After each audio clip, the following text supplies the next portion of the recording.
Hey folks, this is Rhykker with a Diablo 3 video on the Necromancer. Over the weekend, running concurrent with the PAX convention, Blizzard held a press event in Boston showing off the latest developments on the Necromancer, and we'll go over everything that came to light in this video. Before we dive into the Necro, real quick, the BlizzCon 2017 dates were announced November 3rd and 4th. Now, while we do have strong reason to believe that there is some new Diablo project in the works, odds are it will not be revealed at this BlizzCon. What we are most likely to see for Diablo 3 at BlizzCon will likely be the reveal of a new class pack, likely something like the Druid or otherwise some kind of shapeshifter, but we'll have to see and we can speculate further as we get closer to BlizzCon. The other thing we'll mention before diving into the Necro is that Season 10 is coming to consoles. We speculated that this might be the case for a long time, but it has finally been confirmed as of a few days ago via official Twitter announcement. Alright, on to the Necro. We'll go over what Blizzard officially revealed via a Battle.net post today,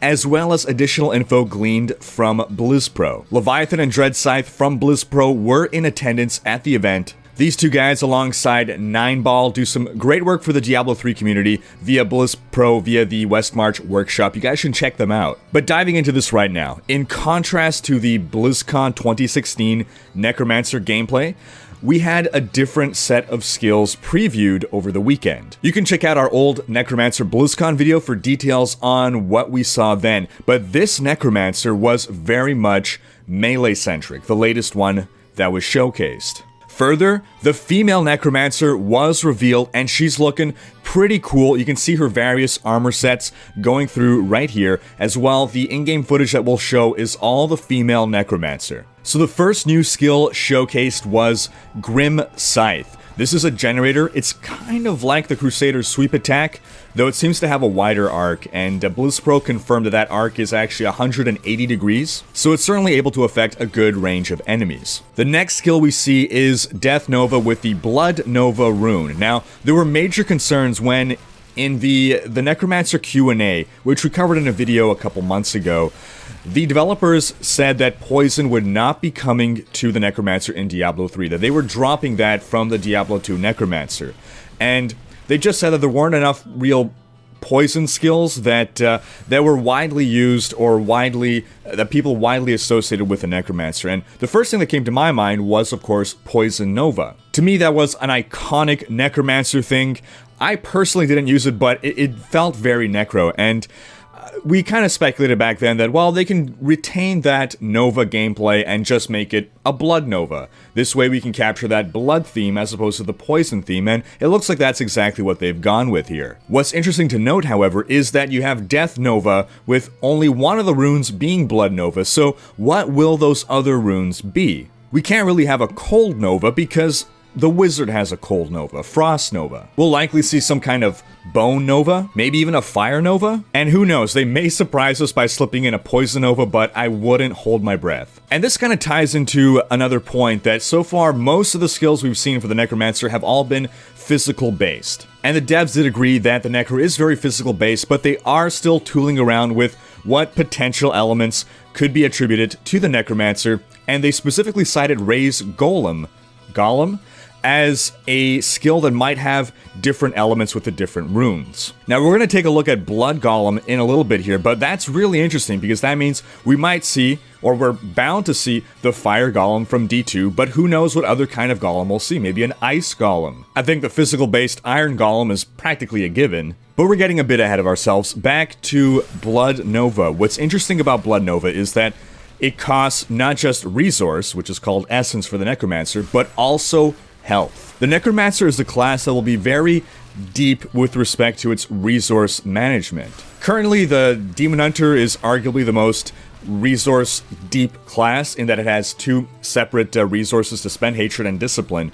But with the Necromancer, we have Essence as its main mana or resource, but it also uses its health sometimes as a resource. It also uses corpses as a resource, which we went over a bit more in the Q&A video. And actually on that topic, the corpses that we're seeing in the footage seems so much cooler than the corpses that I remember seeing So they might have done some update to that, and if they did, it's looking great right now. But the Blood Nova also begs the question of what other skills will cost health. Again, this is a really interesting mechanic added to the game, and we speculated a couple years back on a potential Blood Mage that could be added to Diablo that would use Vitality as a main stat, and that it would have to consume its own health in order to cast spells. So it's really cool to see Blizzard going in this direction with the Necromancer. That said, it is still an intelligence-based class, not Vitality-based. They've expressed that they considered making it Vitality-based in some way, but that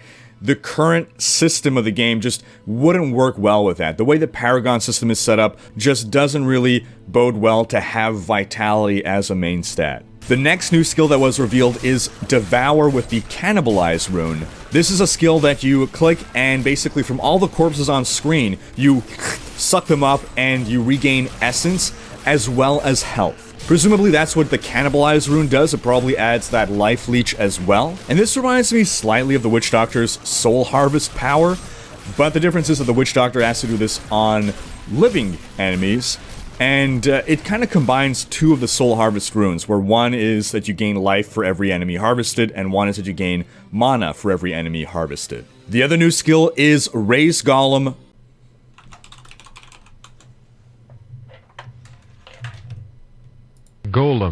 The next skill is Raise Golem, Blood Golem. Now, we saw some early models of the Blood Golem back at BlizzCon, but now I'm really impressed with how it looks. The animations are so spot on. It looks really good. I get a little bit of a Dragon Age Blood Mage Abomination vibe from it, but it looks really good. So much cooler than the Diablo 2 Blood Golem. And I say this as someone who loved the Diablo 2 Necromancer. The Blood Golem special is that when you resummon him, he's basically a healing potion. You regain 25% of your health. So you would be popping that active basically when you want to either reposition the Golem or you want health, or both, you know. The last new skill that we saw was Leech, which is a curse that lets you transfer health from attacked enemies to yourself and your allies. So basically, you cast this curse on a bunch of enemies, it's cast in an area, and any enemy that is under this curse that gets attacked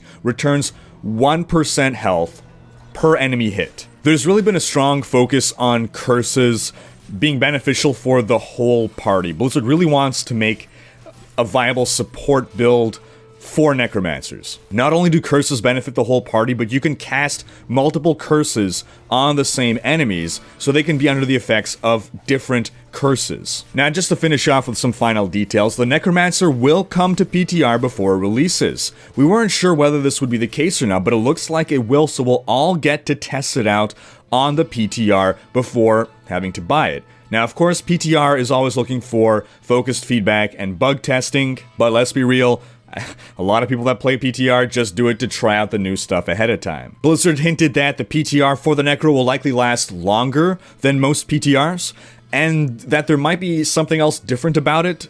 We'll have to see when more details emerge. Blizzard reiterated that there is no price yet for the Necromancer pack. There's no release date other than the second half of 2017. The Necromancer is not part of an expansion, but it's a DLC, a content pack that includes the class, a pet, cosmetic wings, 2 additional character slots, 2 additional stash tabs just on PC, a portrait frame, a pennant, a banner, and a banner sigil. It will be launching alongside a major content patch, however, and everything else in that major content patch will be free for everyone. This includes 2 new zones, challenge rifts, and more. If you don't know what challenge rifts are, we spoke about that in our BlizzCon video, but that's something I'm really looking forward to, and it's going to be the first real, fair, serious competitive element that D3 has ever gotten, that Diablo has ever gotten. And that wraps up all the new stuff that we've learned about the Necromancer. We haven't yet learned about the sets. The Necromancer likely will launch with 4 sets, but Blizzard hasn't yet determined what those sets will do. They just want to make sure that all the playstyles for those sets are different and will have different associated legendary items. But more details will come in the future.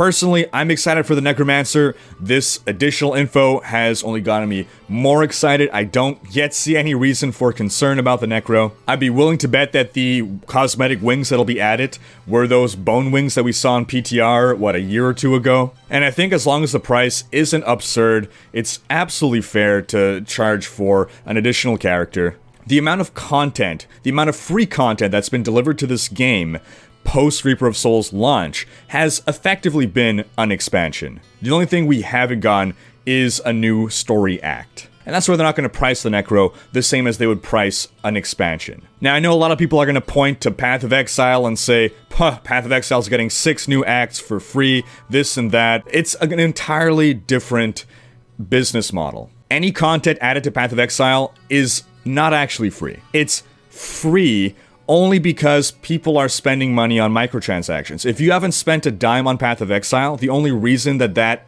game still exists is because of the people that are spending money on it. So you might not be paying for the content, but someone else is paying for your content. Diablo 3 has no such system where other people can pay so that you get free stuff. I'm not saying which game is better or worse, I'm just saying it's not fair to compare the content that's coming to both games, given they're being funded entirely differently. And that wraps up this video. What are your thoughts on this? Are you looking forward to the Necromancer? Thanks for watching. Special thanks to my Twitch and Patreon supporters for making these videos possible. If you enjoyed this video, please share it, check out these other videos, and subscribe to join Rhykker's Raiders for more Diablo content.